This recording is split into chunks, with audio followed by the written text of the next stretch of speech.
تمام جانوروں سے الگ بنا دیا، اور تمہارے کتنے کام آتا ہے یہ، اسی میں غور و فکر کر لو تو میری قدرت تمہارے سامنے نظر آ جائے گی، تم میری قدرت کو سمجھ لو گے۔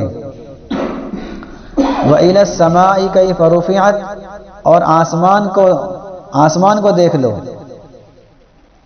کتنا بڑا آسمان ہے، آج تک کسی نے اندازہ نہیں لگایا۔ آسمان کے اندر جو تارے نظر ہمیں آتے ہیں وہ تارے اتنے بڑے ہیں کہ زمین سے لاکھوں گنا زیادہ بڑے وہ تارے ہیں۔ چاند ہے، سورج ہے، یہ بھی تارے ہیں، اور بے شمار تارے ہمیں نظر آتے ہیں۔ ایک تارہ زمین سے کافی بڑا ہے، تو آسمان کتنا بڑا ہوگا؟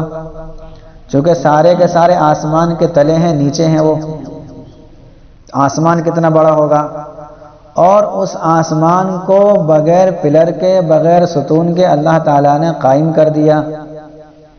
یہ کون کر سکتا ہے؟ انسان کے بس کی بات نہیں، یا کسی اور مخلوق کے بس کی بات نہیں ہے، یہ اللہ ہی کی ذات ایسی ہے جو یہ کام کر سکتی ہے۔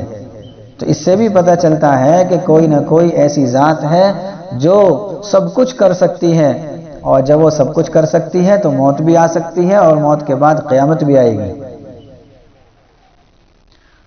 وَإِلَى الْجِبَالِ كَيْفَ نُصِبَتْ، اور پہاڑوں کو نہیں دیکھتے کہ کس طریقے سے وہ قائم کیے گئے ہیں، کھڑے کیے گئے ہیں۔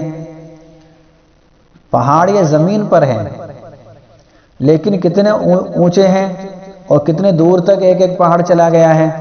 کئی میل، کئی کلومیٹر کے حساب سے پہاڑ کی لمبائی ہوتی ہے، اور اونچائی کتنی، جہاں تک نگاہ جا سکے۔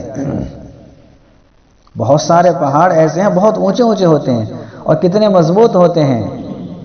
کلر بھی سب کا الگ الگ ہے، کوئی لال ہے، کوئی سفید ہے، کوئی کالا ہے، کسی پر گھاس اگ رہی ہے، کوئی بالکل چٹیل میدان ہے۔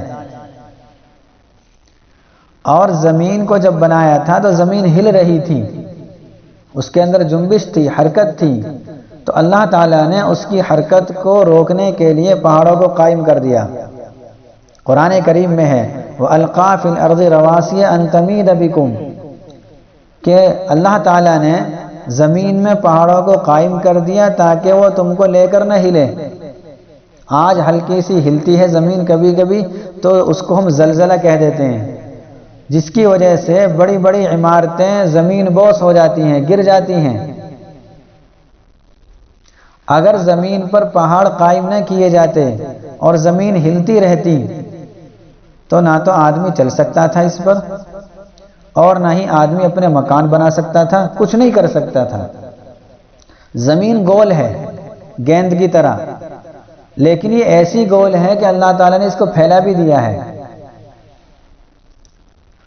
تو یہ پہاڑ اتنے اونچے اونچے پہاڑ، اتنے مضبوط پہاڑ کہ اگر ان کو توڑا جائے تو مشینوں کا استعمال کیا جائے، بڑی بڑی مشینیں آج چل گئیں۔ تو یہ اللہ تعالیٰ کی قدرت کی نشانیاں ہیں۔ اسی طریقے سے وَإِلَى الْأَرْضِ كَيْفَ سُطِحَتْ، اور زمین کو نہیں دیکھتے کہ کس طرح اس کو بچھائی گئی ہے، کہ زمین گول ہے لیکن دیکھنے میں ہم کو گول نہیں لگتی۔ ہم یہاں سے چلیں اور دور دراز تک کا ہم سفر کر لیں، ایسا لگے گا جیسے کہ سطح ہو، بالکل بچھی ہوئی ہو۔ اسی کو کہا کہ زمین کو بچھا دیا، حالانکہ گول بھی ہے، یہ گول ہونا پھر اس کو بچھا دینا، یہ اللہ ہی کی قدرت ہے یہ۔ اور اس پر ہمارا چلنا، زندگی بسر کرنا، مکانات تعمیر کرنا، کھیتی کرنا، یہ ایسا لگتا ہے جیسے زمین گول نہیں ہے، حالانکہ زمین گول ہے۔ تو یہ سب اللہ کی قدرت ہے کہ اللہ تعالیٰ نے ان تمام چیزوں کو دنیا میں ہمارے سامنے رکھ دیا کہ ان میں غور و فکر کر لو تو تمہیں پتہ چل جائے گا کہ جنت بھی ہے اور جنت کی نعمتیں بھی ہیں، جہنم بھی ہے اور جہنم کی سزائیں بھی ہیں۔ اب بھی اگر کوئی نہ مانے تو پھر اس میں نہ تو قرآن کریم کا کوئی قصور ہے اور نہ ہی خالق کائنات کا کوئی قصور ہے، اس نے تو سمجھا دیا۔ دیکھیں، بات سمجھانے کے لیے دلیل کا ہونا ضروری ہے۔ کسی نے کوئی بات کہی کہ یہ کام ایسے کرنا چاہیے، تو ہم کیا کہیں گے کہ بھی کیوں کرنا چاہیے؟ اور وہ اس پر دلیل دے گا کہ اس وجہ سے کرنا چاہیے۔ اسی طریقے سے اللہ تعالیٰ نے جگہ جگہ اپنی وحدانیت، اپنی توحید کو سمجھایا ہے کہ میں اکیلا ہوں، میں سب کچھ کرنے والا ہوں۔ دلیل کیا ہے؟ اپنی ذات میں غور و فکر کر لو، دنیا کی مخلوقات میں غور و فکر کر لو، بات سمجھ میں آ جائے گی۔ لیکن چونکہ کچھ لوگوں کے دلوں پر مہر لگ جاتی ہے اور وہ ہر چیز کو عقل کے دائرے میں لانا چاہتے ہیں کہ اگر عقل میں آئے گی تو ہم سمجھیں گے، نہیں آئے گی تو نہیں سمجھیں گے، تو پھر وہ دین سے اور زیادہ دور ہوتے رہتے ہیں۔ تو یہ 4 چیزیں سمجھائی ہیں عرب کو سامنے رکھ کر، چونکہ اس وقت کے جو عرب تھے ان لوگوں کے سامنے یہ 4 چیزیں ہمیشہ رہتی تھیں۔ آج بھی ہمارے سامنے 3 چیزیں تو ہیں، اگر اونٹ نہیں ہیں تو 3 چیزیں تو ہیں ہمارے سامنے، باقی ہمارے سامنے اونٹ کی بجائے ہم جہاز کو لے لیں، وہ بھی سواری ہے۔ اتنا بھاری بھرکم جہاز، اتنی سواریاں، اتنا سامان لے کر آسمان میں کس نے اڑا دیا؟ انسان کے بس کی بات ہے کیا؟ چلو مان لیتے ہیں تھوڑی دیر کے لیے کہ انسان کے بس کی بات ہے، فرض کر لیتے ہیں۔ تو پھر جب جہاز کبھی کبھی خراب ہو جاتا ہے وہ گرتا کیوں ہے؟ اگر انسان کے بس کی بات ہوتی تو جہاز کو خراب ہی نہیں ہونے دیتا۔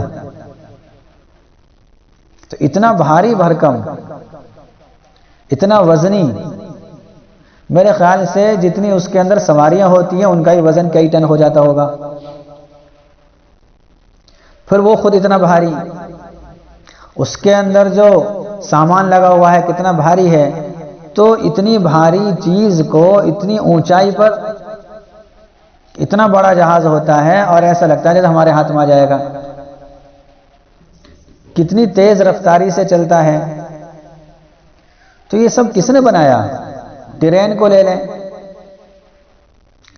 2 پٹریوں پر پتلی سی، انسان خود نہیں چل سکتا ان پر، کوئی ذرا چل کے دکھا دے، اتنی سی پٹری ہوتی ہے تو کوئی اس پر چل نہیں سکتا، گرتا ہے، ایسا لگتا ہے جیسے دنیا کا پل صراط یہی ہے۔ تو اللہ تعالیٰ کی قدرت اگر ہم سمجھنا چاہتے ہیں تو ہمیں ہر چیز میں اللہ کی قدرت نظر آ جائے گی۔ زمین ہے، پانی سے کیسی کیسی چیزیں پیدا ہوتی ہیں، تو بہرحال یہ اللہ ہی کی قدرت کی نشانیاں ہیں۔ فذکر انما انت مذکر، اب بھی اگر کوئی نہ مانے تو اب کہا جا رہا ہے اگر اب بھی کوئی نہ مان رہا ہے تو پھر آپ تو صرف نصیحت کرتے رہیے، آپ کا کام ہے نصیحت کرنا۔ کوئی سمجھ رہا ہے تو اچھی بات ہے، وہ اس کا فائدہ ہے، لیکن پھر بھی کوئی نہیں سمجھے تو آپ کا کام ہے صرف آپ نصیحت کرتے رہیے۔ کوئی مان رہا ہے تو اچھی بات ہے، نہیں مان رہا تو آپ کو ہم نے ان پر مسلط نہیں کیا کہ آپ زبردستی ان کو ایمان، ان کے دل میں ایمان داخل کر دیں۔ تو اس آیت کے اندر فذکر انما انت مذکر، اس آیت کے اندر اللہ کے نبی صلی اللہ علیہ وسلم کو تسلی دی جا رہی ہے، چونکہ جب لوگ نہیں مانتے تھے آپ سمجھاتے تھے اللہ ہی کے حکم سے، اور پھر بھی وہ لوگ نہیں مانتے تھے تو آپ کو بہت زیادہ غم ہوتا تھا۔ اتنا غم ہوا ہے آپ صلی اللہ علیہ وسلم کو، اللہ تعالیٰ نے آیتیں نازل کر دی، کیا آپ ان کے چکر میں اپنے آپ کو ہلاکت میں ڈال دیں گے؟ آپ کو ہلاکت میں نہیں ڈالنا چاہیے۔ تو اللہ کے نبی صلی اللہ علیہ وسلم کو تسلی دی جا رہی ہے، فذکر، آپ تو نصیحت کرتے رہیے اور ان کی فکر میں نہ پڑیں، یعنی اتنی فکر نہ کریں کہ آپ اپنے آپ کو گھلا ڈالیں، آپ کی جان کو خطرہ ہو جائے۔ انما انت مذکر، بلکہ آپ تو صرف نصیحت کرنے والے ہیں۔ لست علیہم بمسیطر، آپ ان پر مسلط نہیں ہیں کہ آپ ان کو زبردستی ایمان میں داخل نہیں کر سکتے۔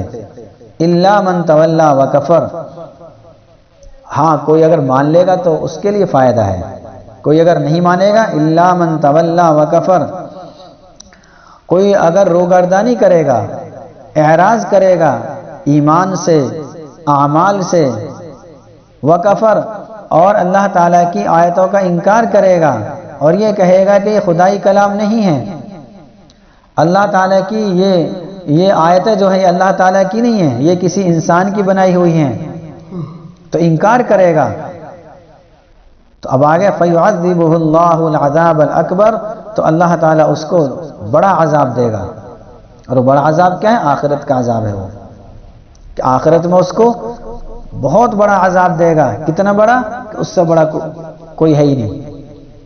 ان الینا ایابہم، بلا شبہ ہماری ہی طرف ان سب کا لوٹنا ہے، کہ سب کو ہمارے پاس آنا ہے. ثم ان علینا حسابہم، پھر ہماری ہی ذمہ داری ہے ان کا حساب لینا. تو جب سب کو ہمارے پاس آنا ہے اور ہم ہی حساب لیں گے، تو انسان کو چاہیے کہ انسان دنیا کے اندر اپنی زندگی کو سنوار لے.